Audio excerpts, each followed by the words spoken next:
The views expressed in this week's episode of Let's Talk with Lakshmee do not necessarily reflect the views of the channel. Welcome to Let's Talk with Lakshmee, a show about us, our people, our culture, our community, our experiences. And today, I'm down at the World Trade Center site, where in just a few minutes, there will be a rally. The rally is about people who are picketing against a mosque being built right here at the 9/11 site. It is a very sensitive issue for all people who have family members that were killed, people who have friends that were killed, people just in general. It is a very sensitive matter which happened on 9/11 when two planes crashed into the World Trade Center. Viewers, let's take a look at the rally.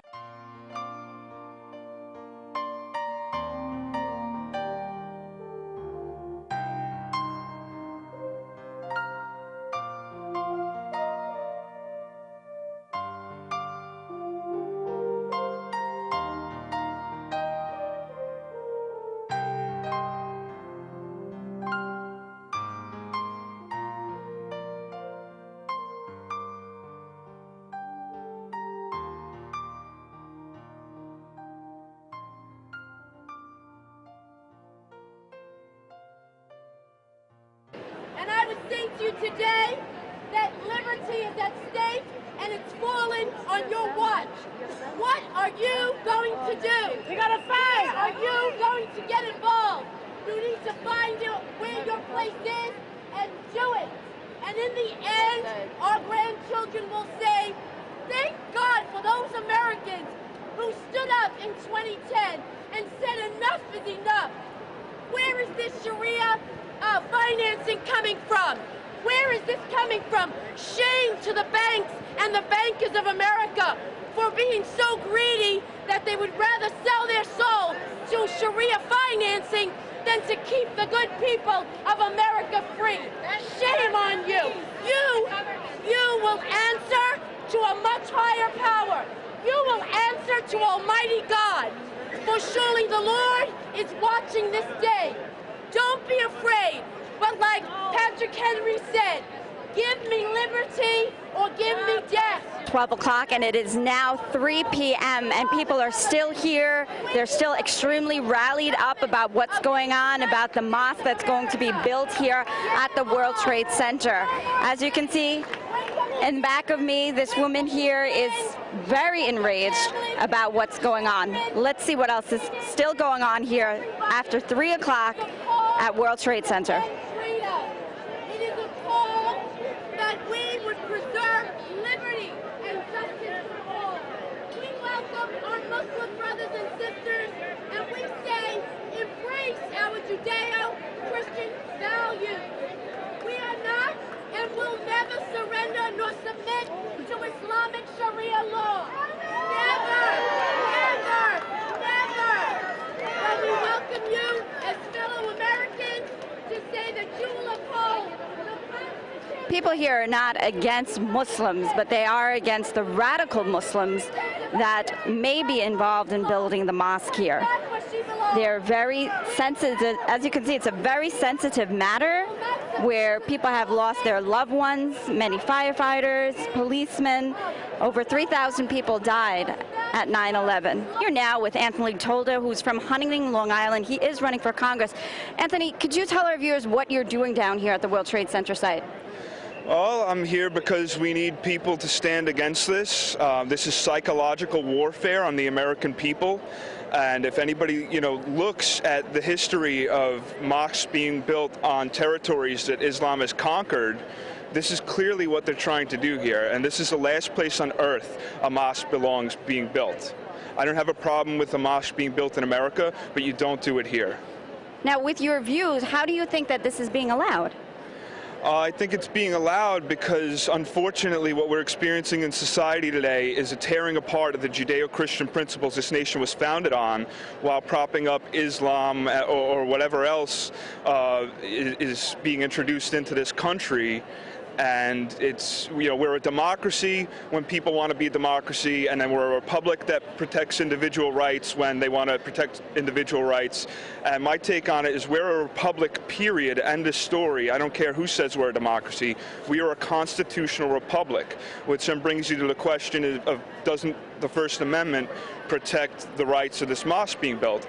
And I'm a candidate with the Constitution Party, and I would say that the Founding Fathers would say no, this is not protected under the First Amendment. You can't scream fire in a crowded movie theater, you can't incite a riot, and those are the types of things that are not covered by the First Amendment.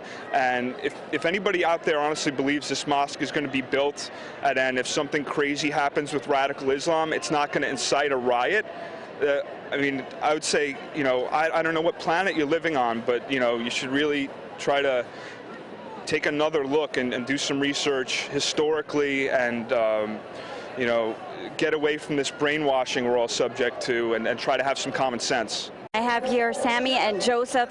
Joseph, what exactly are you doing down here? I'm coming here from California. I'm originally from Egypt, and we fly for about 9 hours just to join here. We are escaping from Egypt, from the radical Islam, what happens, and they persecute us there. And now to see the ground zero, and in front of the ground zero as teasing all the people who killed here and built the mosque in this time, this area exactly is not a practical thing to do to honor whoever the people who killed in September 11. That's why we are here. We join, and we have a TV satellite station also like you, and we are trying to tell the people what's going on. Did you know anyone that passed away in 9/11? Actually, I heard a lot about my friends, a lot of my friends there. I know them, and some other people we know in all the news that the 3,000 person is killed in this area exactly. It was a scary day, but now it's more scary because they're building the mosque in front of the same place like this. Came all the way from state of Washington to support my brothers and sisters here in New York. And did you come along with any other people from Washington, D.C.? Well, I met them here, but we all same fabric. We're all American. We all love the country, and that's what we are here for. We're here to support each other. And did you know anyone that passed away at 9/11?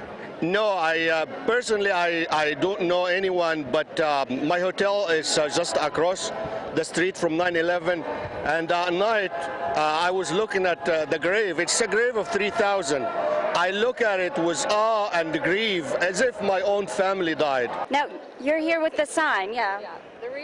The reason why I am protesting the mosque at Ground Zero is because the man founding the mosque, Imam Rauf, I can't pronounce his name correctly, but he has radical views. He has told a Muslim Arab website that he wants Sharia law, which is a radical law, a radical Islamic law, to rule governments, which includes the U.S. government. He's not out in the streets protesting against terrorism. I wouldn't be here if he truly was against terrorism. If he was in the streets protesting against terrorism, if he got his fellow Muslims around the world to protest against terrorism, I would not be here. I'm here because he supports radical Islam and supports radical Sharia law. And everywhere where Sharia law governs the people, the non-Muslims have zero rights, from Sudan to Nigeria to they want to implement it in Indonesia and Bangladesh. Everywhere where there's Sharia law, in Pakistan, non-Muslims have zero rights. And so the founder of this 9/11 mosque believes in Sharia law, which is extremely radical. The Association of Indians in America proudly presents their 23rd Annual Deepavali Festival on October 3rd, 2010 at the South Street Seaport in New York City from 12 p.m. to 8 p.m. Admission is absolutely free. Come and enjoy the breathtaking classical and fusion performances, fun-filled children's activities, free gifts and raffles, a variety of different Indian cuisines, and excellent shopping. For more information, please contact Sushma at 917-371-5919. In loving memory of the lost loved ones of 9/11, Angel Seed Promotion presents Survivor's Scars on September 12, 2010 at Mangoville. Admission is free from 3 p.m. on. For more information, please contact Interseat at 347-231-9112. Today, I'm out here at the 9/11 site at World Trade Center, and where there are many people here rallying about a mosque going up right here at the World Trade Center. Here I have two members of the Guyanese community, and I just want to get their names and their views on exactly what is going on here and why you're here today. Okay, my name is Patanjali, originally from Guyana. I'm here to support the victims. Not actually the victim, the survivors of the World Trade bombing, and we're against building a mosque here because it shows a total disrespect for all the victims of the World Trade Center bombing, and I'm here to stand with our fellow Americans against this project. Yes, I'm Radharaman Upadhyay, and I came out here to the World Trade Center site, and there was a peaceful rally against the mosque that is coming up here in this area, 600 feet away from the World Trade Center. It came out to witness that many people who are against this idea, they're not against Islam, but they're against the idea of affronting the American way of life, its democracy and its closeness to the World Trade Center. We want to honor the memory of the victims of the World Trade Center and their families. And since Islam and the terrorists were from that religion, and they are the ones who flew the plane into the World Trade Center, many people see this as a very, very sensitive area. And therefore we have come out to recognize their sensitivity as well as to support them in their call, so that those who are going to make decision and who have already made some decision will reconsider. Because from the track records that we have noticed of some people within the Islamic faith, they promote violence as a way of means of spreading Islam. So we are here to support the survivors of the victims. So do you believe that the people here rallying believe that a mosque going up will support terrorism? They have that fear from the track record of Islam, what it has done. You know, in our own Hindu history, over a 500-year period, 35 million Hindus were killed. We have the Hindu Kush mountain, where all the skulls are still there. You can go and you witness what has happened to our Hindu people. So we hope by coming out here and identify, because normally in America, most ordinary Americans don't even know the difference between a Muslim and a Hindu. But we want to make sure our Hindu point of view is well known and well recognized, that we have already been victim of Islam, and we do not want to see that this country also continue to suffer that fate of being victims of Islam. Mr. Newman here is a representative from the Jewish community. Mr. Newman, how do you feel about they wanting to build a mosque here? I think that the people of United States have a right to protect this area, which is really it's a sacred space, and a terrible tragedy happened here on 9/11, not just for the people of New York, but for the entire country, and really for all of Western civilization. This was an attack not just on New York or America, it was an attack on Western civilization, and the fact that certain radical Islamic movements want to establish not just a small mosque here, but a huge mosque, and they want to dedicate it on 9/11. The symbolism is so clear that what they want to do is they're making a statement: we're stepping on your neck, we're going to supplant you. This is what they did in Jerusalem, where the temple used to stand. They built the Al-Aqsa Mosque. And this is what they do. Anyone who knows Arab history, Muslim history, wherever they conquer, Islam means submission. You have to submit. And the way they have those they conquer submit is they build on top of them. And this is, they obviously can't build on top of the World Trade Center, but they can symbolically say that we are the victors, even though there is, thank God, another form of the World Trade Center which is going to arise in this place. But the fact that they want to make not a small mosque, a huge mosque, is is an attempt to say that we really are, we are not defeated, we're coming back, and we're going to persevere until we're victorious. And anyone who's heard the call to prayer from a mosque, you know, it's broadcasted. It's broadcast not just within the mosque, but it's all over. 5 times a day, we can hear the call to prayer all over this area where 3,000 souls were incinerated. This is really a disgrace, not just for New York, and I think Mayor Bloomberg has to really be ashamed of himself for taking such a very weak, he's an extremely weak politician, and not galvanizing the natural outrage that every New Yorker feels and every American of good conscience feels to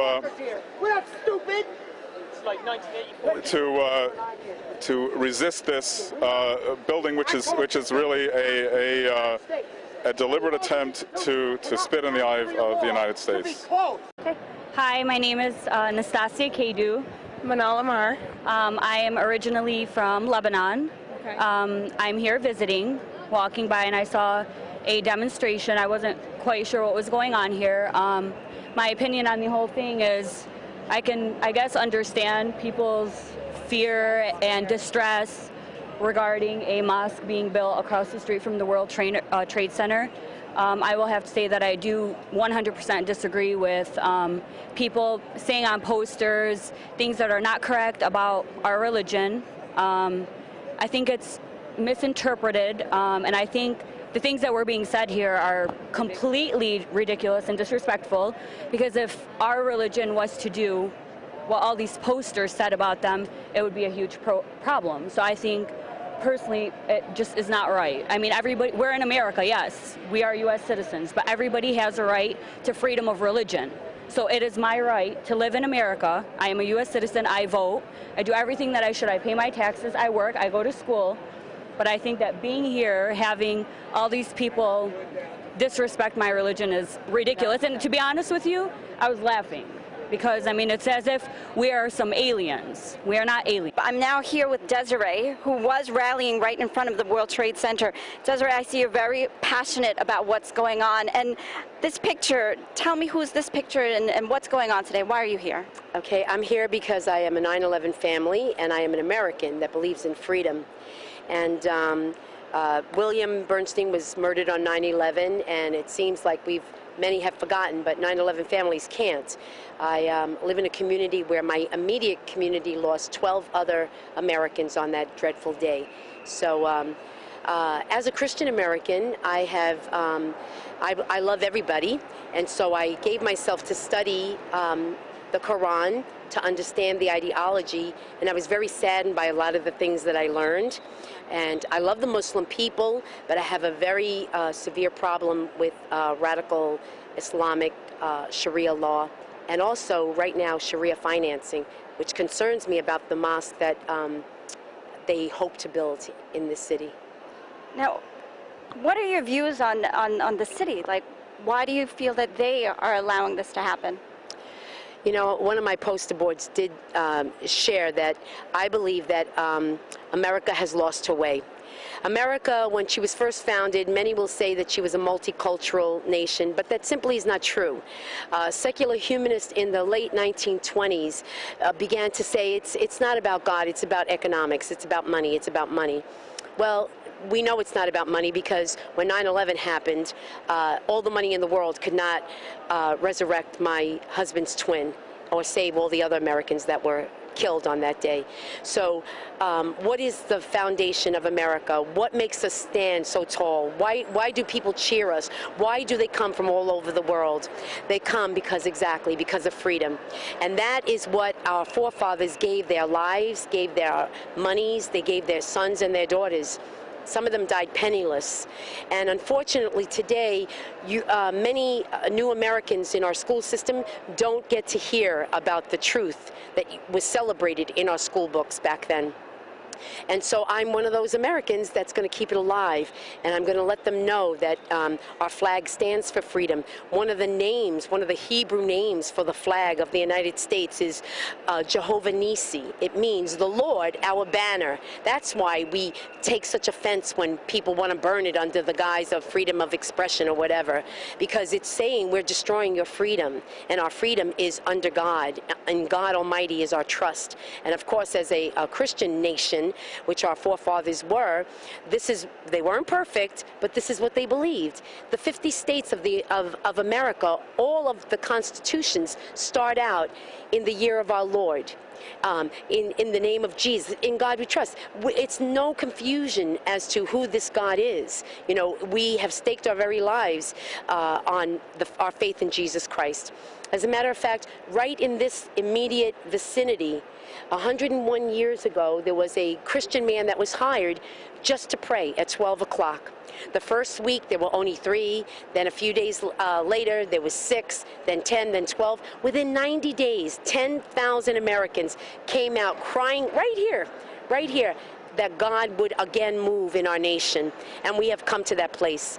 Again, that's why I sing so passionately, because I know that we have sold out to money. Money has become the God of America. We'll remember come November. Hey, hey, hey, goodbye. We'll remember come November. Hey, hey, hey, goodbye. And we mean it. We have the right to vote these men in and vote these men out. And since they won't do what we the people are asking, then we have the power of the vote, and we will take it to the polls. Thank you very much. Thank you. Celebrate freedom.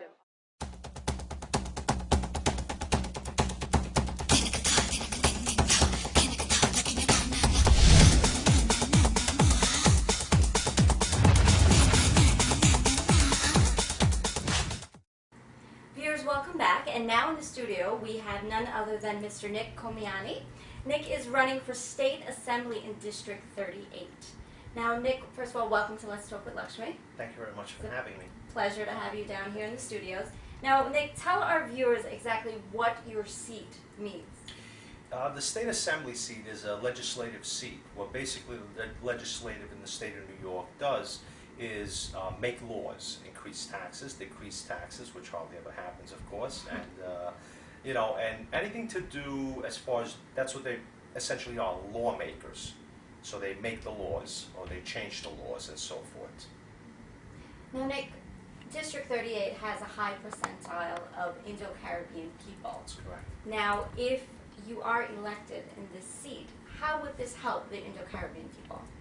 Well, I've been working with the Indo-Caribbean community for many years now, with Frank Singh and Farouk Samaru and Lakshmee, many others in the community. I'm also, just to tell you a little bit about myself, okay. I'm the president of the school board in District 24 for the last 8 years, and I'm also on Community Board 9, which encompasses Richmond Hill, Woodhaven, Ozone Park, and Kew Gardens. So for the last 10 years, which when I say community, it's my community as well, so this is our community.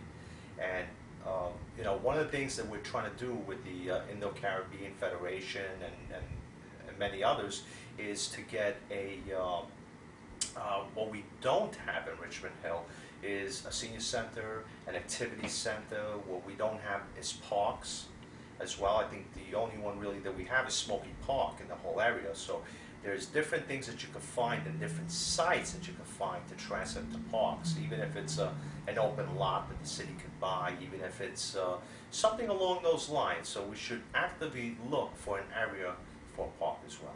I know a lot of the schools in the area are overcrowded. Would you be assisting with building more schools in the area? Yes, because one of the things that I do on Community Board 9 as well is I'm the chair of the Youth and Education Committee. Okay. And one of the things that we always actively look is sites that we can find to build new schools, okay, or allocate monies to build extensions of schools that have an extremely big yard. We never want to take away the entire schoolyard because then the kids can't play.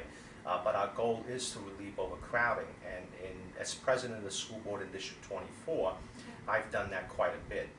I have a small part of Woodhaven on the other area of 24, and then it goes into all different neighborhoods. But I've probably built about 12 schools through my council in the last 7 years. So it's been very happy with myself and my entire school board that we've accomplished that. Congratulations, because I Thank know you. a lot of the schools are very overcrowded here in Queens. Yes. Tell me a little bit about this medal that you're wearing. I'm a United States veteran. I was in the U.S. Navy. I served in the Persian Gulf, and this is a medal that they give you when you serve in combat. This is the Armed Forces Expeditionary Medal. So this is my most prestigious medal. So I like to wear it on occasion, so it identifies myself as a veteran, which I'm very proud to be a veteran in the United States. Congratulations for that. Thank you very much for serving the country. Now, Nick, the number one question. Why should we vote for you? One of the reasons why I think you should vote for me is because I have the best interest at heart for our community. And like I said, when I say community, it's because I'm part of that community. One of the things that the Indo-Caribbean community has not had is its own seat. And they're entitled to it. If you picture, Richmond Hill itself is divided in 6 different assembly districts. So it's about time that we do have an Indo-Caribbean seat. And if I'm elected, this is something that I'm going to help make happen. I'm going to make sure that when we rezone next year, on my end of it, I'm going to make sure that we rezone enough area so we can encompass an Indo-Caribbean American into that seat and make its own assembly seat, so you do have the representation. And that's one of our goals, and with many other goals as well. And also, one of the things that they're doing in Albany right now is, instead of helping the working class family, and most Indo-Caribbean are working class families, they do not come here and linger on the United States economy. They come here and they work. So, and one of the things that they do in Albany, what's the reward when we see so many people out of work, and when we should be boosting the economy? They increase our taxes. And that's their solution. Instead of saying, let's stimulate this economy, let's make sure we build, let's make sure we give the work to the local people as well. No, let's increase taxes instead. There's no transparency in Albany right now. They're 125 days late with the budget. Picture if you were in the private industry and your boss gave you a task and you were 125 days late. I would assume you would have had your walking papers a long time ago. And this is what you have up in Albany right now. No transparency. The things they're doing, they should be ashamed of, because you cannot raise all these taxes on the people and cut all these services and increase revenue by fining the people more and more and more. I mean, you could tell by the parking tickets and all the taxes that we pay. So voting for me is voting for real change and bringing transparency to Albany. Okay, viewers, so make sure you go out on September 14th and vote. It is very, very important. Please, we need people to represent our community in District 38, so please go out and vote on September 14th. Voting is the one right that nobody could ever take away from us. Voting, a lot of people think their vote does not make a difference, but you hear all various elections where someone loses or wins by 6 votes, which has happened before. So your vote always counts. Never take it for granted. That's the only thing that the government can never take away from you, is your right to vote, and that's when you make a difference. Thank you very much. Viewers, please make sure you go out and vote on September 14th. It is extremely important that we have representation here in District 38. So again, please go out and vote on September 14th. Every vote counts. Nick, thank you very much for coming down to Let's Talk with Lakshmee, and I wish you all the best. Thank you very much. Election. I'm a big fan of the show, and I'm glad that I'm finally down here as well. Thank you. Thank you for having me. Thank you very much.